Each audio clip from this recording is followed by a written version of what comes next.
Ryan Blaney snaps the winless streak, and Chase Elliott and Denny Hamlin tangle. Also, we got Bubba Wallace and Aric Almirola drama. Let's talk about it. Coming up next.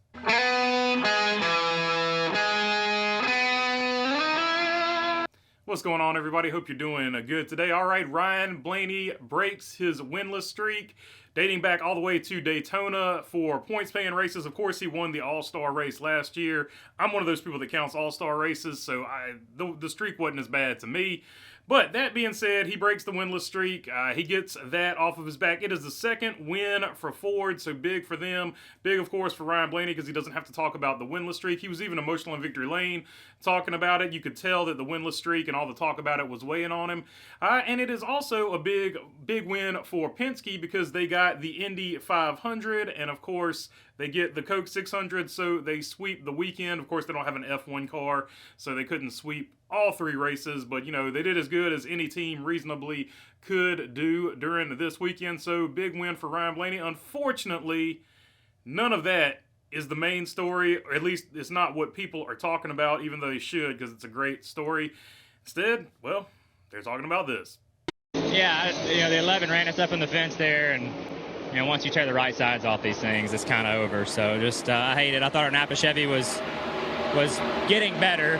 It was nice to be making some gains there again throughout the race. Our pit stops were really good, and we had some pretty good fortune to get up towards the front there. So it was just trying to get to mile 600 and have a shot. So unfortunately, failed to do that again. Denny said there was some retaliation there. Was there any retaliation on your part? Like I say, once you hit the wall in these things, you can't drive them anymore. So, unfortunately, no, just an unfortunate circumstance. So you see there, Chase Elliott doing his best lawyer impression.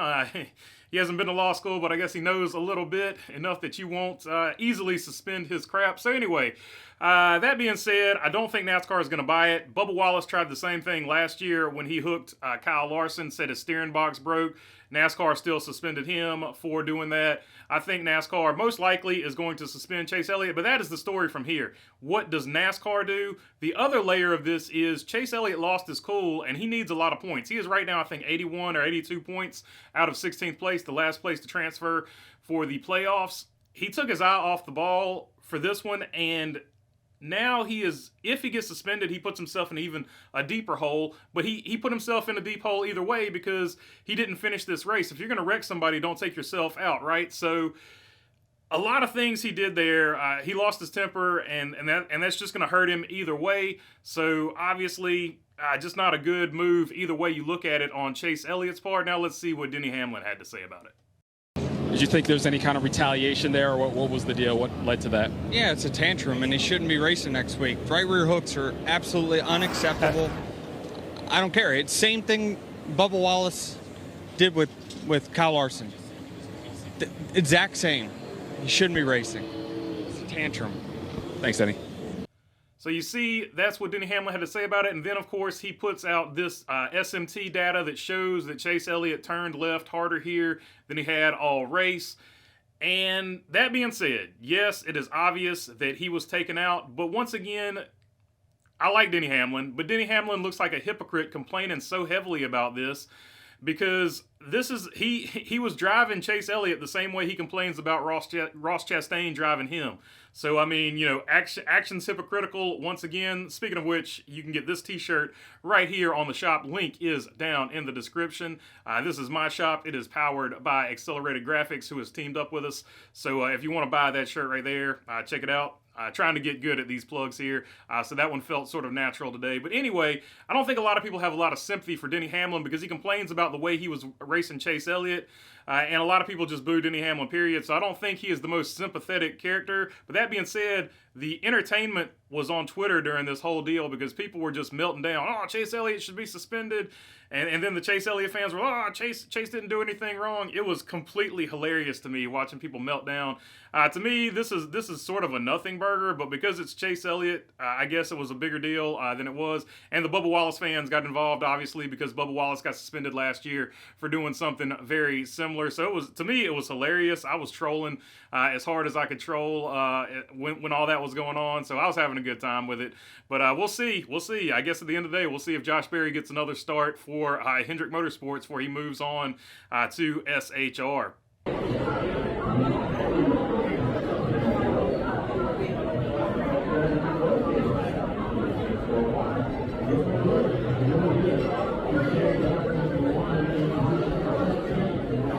Almirola said that you were cussing at him, and that's why he shoved you. Is that accurate? Just passionate, man. You know, we're racing hard for a second stage, and we finished fourth, so it's a good day. What sparked the conversation with him, though? I don't know. We were trying to figure out how to finish fourth, and we did it. So yeah, guess we didn't. Were you surprised at his reaction? No, that's when you walk around with two faces, that's what you get. Just early in the race, I felt like I gave him a lot of room. We were racing, and I felt like I was running him pretty clean, and I felt like he was racing me really dirty, and I let him go, and then he shot me the bird. So I just went to go ask him why he shot me the bird, and he started mouthing off and cussing at me, and I just told him I wasn't going to have that. All right, so you saw the push there. You saw Bubba Wallace call Aric Almirola two-faced, and that's why he said he pushed me because he's two-faced, I guess. And then you saw Aric Almirola say that, well, he pushed Bubba Wallace because Bubba Wallace was giving him the middle finger, and when he went to talk about him as to why he was giving him the middle finger, Bubba Wallace started cussing him out, and he said he wasn't going to have that. I don't really necessarily condone the physical contact. Shout out to the security guy there who jumped in and immediately stopped it, so we didn't have another Chastain Noah Gragson incident. But once again, maybe Bubba Wallace needs to retire the middle finger for a month or two. I don't know. It seems to be a lot of controversy. But once again, this is going to be one of those deals where people you either love Bubba Wallace or you don't like Bubba Wallace. It's going to be one of those situations. He's much like Muhammad Ali, Conor McGregor. I mean, throw in any controversial figure you want to throw in that is outspoken, but also, you know, he's had 2 5th places in a row, so he's running good right now. Throw in any controversial figure, like half the people are going to like him, half the people aren't. I would say people 30 and under are really all about Bubba Wallace. I would say people 30 and over, just from the interactions I've seen on this page, tend to skew toward not liking Bubba Wallace. You know, you either like Dennis Rodman back in the day or you don't. I feel like Bubba Wallace is the same way, so it is what it is. Another middle finger controversy for Bubba Wallace. I saw at least 1 or 2 people say I was going to give Bubba Wallace props for getting his second top 5 in a row, but then he had another incident with the middle finger. So a lot of people wanting Bubba Wallace to grow up so they can pull for him too. So there's some of that in there too. But always a polarizing figure. All right, let's get to good race, bad race. Good race for Ryan Blaney. He gets the win. And like I said earlier, good race for Team Penske. We're actually going to do this by teams. You see William Byron finish the second here. Martin Truex Jr. is third. Then you got Bubba Wallace and Tyler Reddick finishing 4th and 5th. So it was a good race for 23-11. Another good run for them. Having 2 cars in the top 5, always a good deal. Then you see Kyle Busch, Ricky Stenhouse Jr. Ricky Stenhouse Jr. staying in the top 16 in points. A lot of people predicted that wouldn't happen earlier this season after the Daytona 500 win. Chris Buescher finishes 8th. Austin Dillon there in 9th. So good race for RCR. Gets both of their cars in the top 10. And good race for Zane Smith. Gets his first top 10 in the Cup Series. And it was a bad race for Trackhouse. Trackhouse, neither one of those cars ever seemed like they were in the race. I think at one point Ross was in the top 12, but after that, something happened. I don't know exactly what happened, but he seemed like he was mid-20s after that and ends up finishing in the 20s, as well as Daniel Suarez. And it was an absolute miserable race for Legacy Motor Club.